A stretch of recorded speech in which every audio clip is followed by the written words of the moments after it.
अब कर रहे हैं हम प्रमेय 6.5 स्टार्ट। और जैसा कि मैंने पहले बताया था, प्रमेय और निर्मेय, प्रमेय और निर्मेय में अंतर, यानी कि प्रमेय में क्या होता है, प्रश्न भी होता है और उसका उत्तर भी होता है।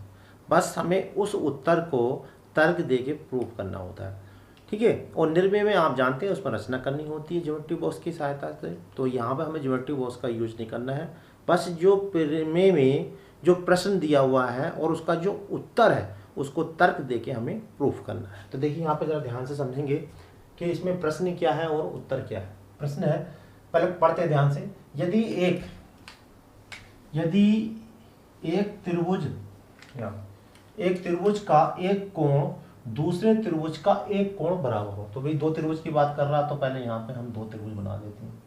देखिए एक त्रिभुज हमने ये बना दिया और दूसरा त्रिभुज हमने ये बना दिया, ए बी सी, और यहाँ बना दिया मैंने डी, क्योंकि मैं सब में एक जैसा लिया है जिससे आपको प्रॉब्लम ना हो, ठीक है। अब देखिए किसी त्रिभुज एक त्रिभुज का एक कोण, मान लीजिए एक कोण दूसरे त्रिभुज के एक कोण यानी कि इसके बराबर हो तथा इन कोणों के अंतर्गत करने वाली भुजाएं, इस कोण कौन सी भुजा बना रही है, एक ये बना रही है और एक ये बना रही है।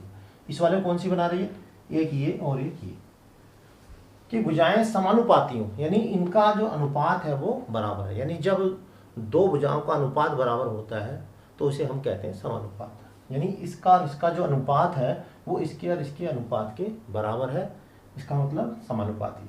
तो दोनों त्रिभुज समरूप होते हैं। तो हमें ये प्रूफ करना है कि ये वाला त्रिभुज और जो बड़ा वाला दिख रहा है ये दोनों समरूप है, ठीक है। तो इसके लिए जैसा कि हमने बताया था कुछ बातें होती हैं, कुछ सबसे पहले होता है कथन।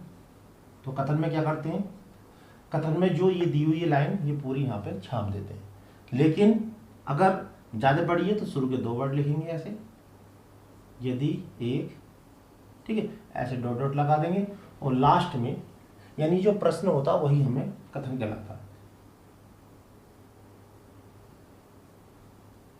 ठीक।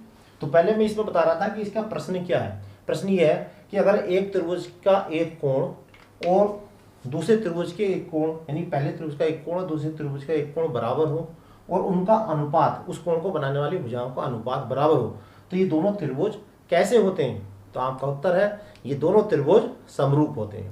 दोबारा फिर सुने, यदि एक त्रिभुज का एक कोण और उस कोण को बनाने वाली भुजाओं का अनुपात बराबर हो तो ये दोनों त्रिभुज कैसे होते हैं। तो आपका उत्तर क्या है, ये दोनों त्रिभुज समरूप होते हैं। तो हमें प्रश्न भी मालूम है, उसका उत्तर भी मालूम है, बस इस उत्तर को अब हमें तर्क देके प्रूफ करना है। तो इसके लिए पॉइंट बताए थे मैंने, वो पॉइंट लिख लेते हैं। सबसे पहला आता है कथन, उसके बाद क्या आता है, दिया है। तो जो प्रश्न होता है वो दिया होता है, क्या दे रखा हमें, angle A is equal to angle D और A B upon D E is equal to A C upon D F. इसको ऐसे भी लिख सकते हैं, A B upon A C equal to D upon D F, बात एक ही है, ठीक है। A B upon D is equal to A C upon D F, ये हमें दो चीजें ये दे रखी हैं। उसके बाद क्या लिखेंगे, सिद्ध करना है, सिद्ध करना है। क्या सिद्ध करना है, हमें सिद्ध करना है कि त्रिभुज ए बी सी, तो दोनों त्रिभुज समरूप होते हैं। त्रिभुज ए बी सी समरूप त्रिभुज डी ई एफ, ये प्रूफ करना। समरूप का मतलब इनके संगत कोण बराबर प्रूफ करने, यानी कि कोण ए बराबर होने चाहिए कोण डी, कोण बी बराबर होना चाहिए कोण ई और कोण सी बराबर होना चाहिए कोण एफ। समरूप का मतलब ये, ठीक है। उसके बाद रचना। देखिए रचना तो लगभग जितने भी प्रमेय ये 6.4, 6.5 और 6.3 इन सब की रचना एक ही है। तो यहाँ क्या करा हमने, ए बी के बराबर इसमें से कट मार दिया नाप के, और ए सी के बराबर यहाँ से कट मार दिया, और इसे नाम दे दिया हमने पी और इसको दे दिया क्यू, और पी क्यू को मिला दिया।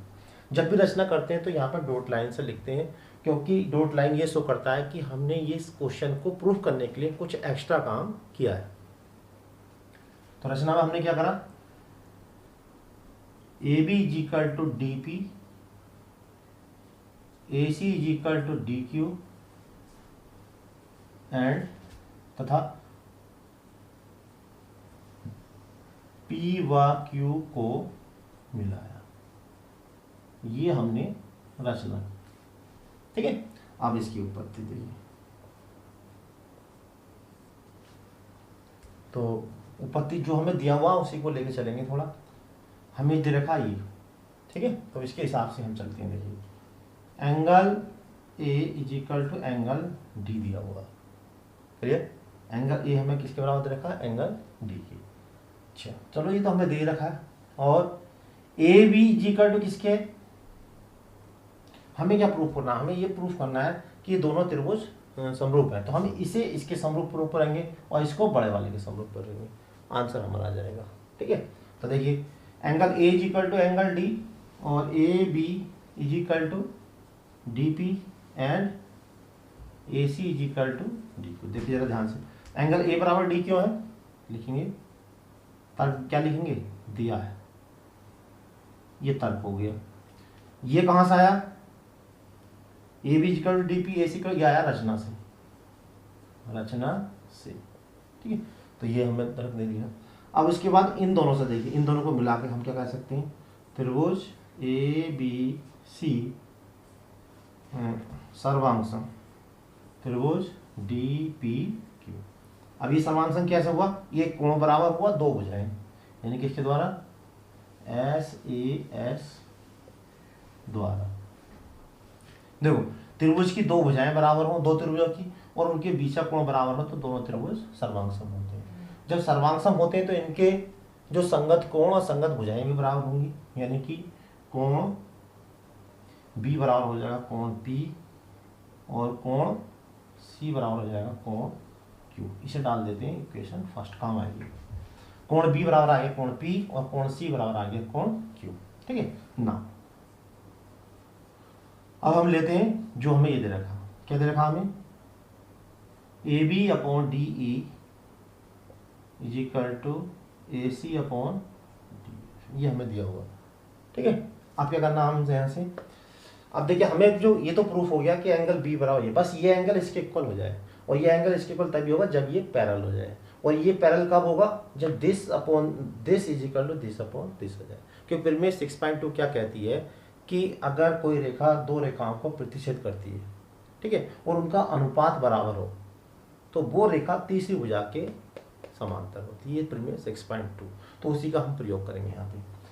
अब देखिए यहाँ पे A B upon D E is equal to है, A B upon D E is equal to A C upon D F. तो ए बी के स्थान पे मैं लिखूंगा डी पी, ए बी के स्थान क्या लिखा मैंने, डी पी।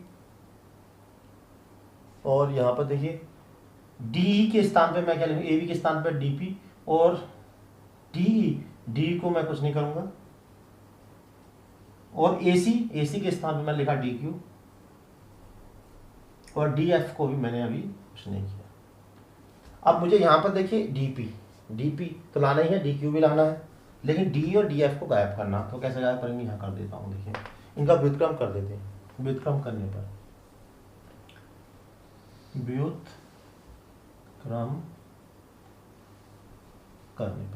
जब हम इसका व्युत्क्रम करेंगे तो क्या आएगा, D E upon D P. व्युत्क्रम का मतलब उल्टा, D F upon D Q. ठीक है, व्युत्क्रम करने के बाद हमें जो लाना है इसके अंदर डीपी लाना है, तो डीपी तो आ गया, अब लाना पी। तो पी कैसे आएगा, जब हम डी में से पी डी माइनस कर दें, डीपी माइनस कर दें, और माइनस तब होगा जब दोनों तरफ से -1 माइनस कर दें, यानी कि 1 माइनस कर दें, तो 1 घटाने पर देखिए जो भी काम होता है दोनों साइड में होता है, तो 1 घटाएंगे हम इसमें से। देखिए D upon D P -1 D F upon D Q -1। अब इसका एलसीएम ले लेते हैं, एलसीएम लेंगे क्या आएगा, D minus D P upon D P. ठीक है, और यहाँ पर क्या आया, D F minus D Q upon D Q. अब जरा चित्र से ध्यान से देखिए, कैसे देखना, चित्र से ध्यान से। तो देखिए D minus D P, D E यानी कि टोटल, डी में से डी पी माइनस कर दो, इतनी माइनस कर दो। जब टोटल में से इतनी काट देंगे क्या रह जाएगी, दिस, यानी कि पी। तो इसके स्थान पर हम लिख सकते हैं P E upon D P. ऐसे राइट हैंड साइड में देखिए, इसके स्थान में क्या लिखेंगे, D F minus D Q, इस पर स्थान में लिखेंगे Q F upon D Q. बस हमारे, अब जरा ध्यान से देखेंगे तो यहाँ पर देखिए डी पी पी पलट दो एक बार, पुनः इसको हम पलट भी सकते हैं, दोबारा ऐसे लिख दिए D P upon P E is equal to D Q upon Q F. अब देखिए इसके बाद हम यूज करेंगे प्रीमियर 6.2, यहाँ कर देता हूँ, बस यहाँ प्रूफ हो जाएगा। प्रीमियर 6.2 से यहाँ पर आप स्टेटमेंट लिख सकते हैं कि देखिए अगर इसका और इसका रेशियो सेम हो, यानी अनुपात सेम हो, तो उसको ज्वाइंट करने वाली जो रेखा होती है वो इसके समांतर होती है। प्रीमियर 6.2 में अगर कोई रेखा त्रिभुज की दो भुजाओं को समान अनुपात में बांटती है तो वो रेखा त्रिभुज की तीसरी भुजा के समांतर होती है। तो देखो यहाँ पर ये आ गया, तो इससे हम ये कह सकते हैं कि पी क्यू समांतर ई है। जब ये समांतर हो गया तो ये कोण हो गया इसके बराबर और ये कोण इसके बराबर, क्यों हुआ, संगत कोण, इसलिए कोण ई इक्वल टू हो गया कोण पी और कोण एफ इक्वल टू हो गया कोण क्यू। कैसे हुआ, आप तर्क दे सकते हैं, संगत कोण। क्या लिखेंगे यहाँ पे, संगत कोण, संगत कोण। अब देखिए यहाँ पे हम पहले समीकरण 1 में क्या लिख के आए थे, angle B equal to P. हमने यहाँ पे पी के स्थान पे हम क्या ले सकते हैं, ई ले सकते हैं, और क्यू के स्थान पे क्या ले सकते हैं, एफ। ठीक है, तो अब यहाँ पे देखिए इधर डाल दीजिए 2, 1 व 2 से समीकरण 1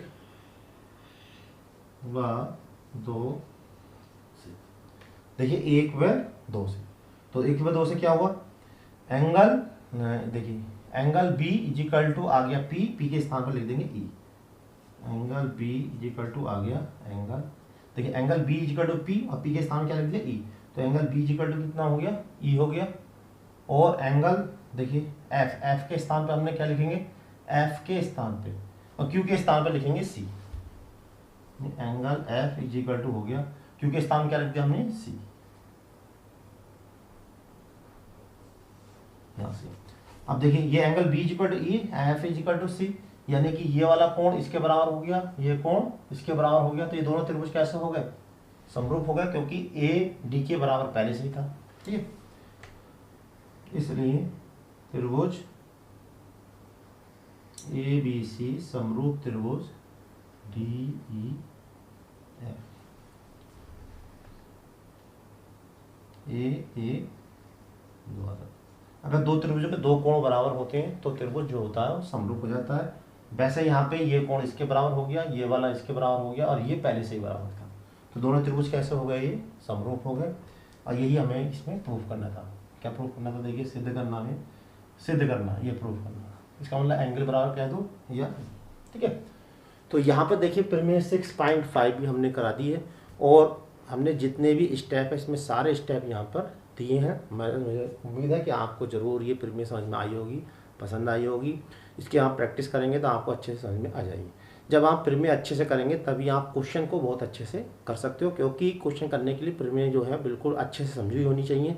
उनके जो स्टेटमेंट है, यानी कि ये इसे स्टेटमेंट बोलते हैं, इसको हिंदी में बोलते हैं कथन, ये वाली बात। तो ये हमें जितनी भी प्रीमियर थ्योरम है उन सब के जो स्टेटमेंट है वो याद होने चाहिए। जब याद होते हैं और चित्र के हिसाब से याद होते हैं तो क्वेश्चन करने में बहुत हेल्प मिलती है, वरना हमें जो है ये क्वेश्चन जो है बहुत कठिन लगने लगते हैं। तो मैं समझता हूँ कि आपको हमारे द्वारा ये बनाई गई वीडियो ज़रूर पसंद आई होगी। अगर हमारा मेथड आपको समझ में आ रहा है तो आपके जो फ्रेंड है वहाँ तक इनको ज़रूर शेयर करिए। वीडियो को लाइक करना बिल्कुल मत भूलिए। अगली वीडियो तक के लिए आप हमारे चैनल बने रहें। तब तक के लिए जय हिंद, जय भारत।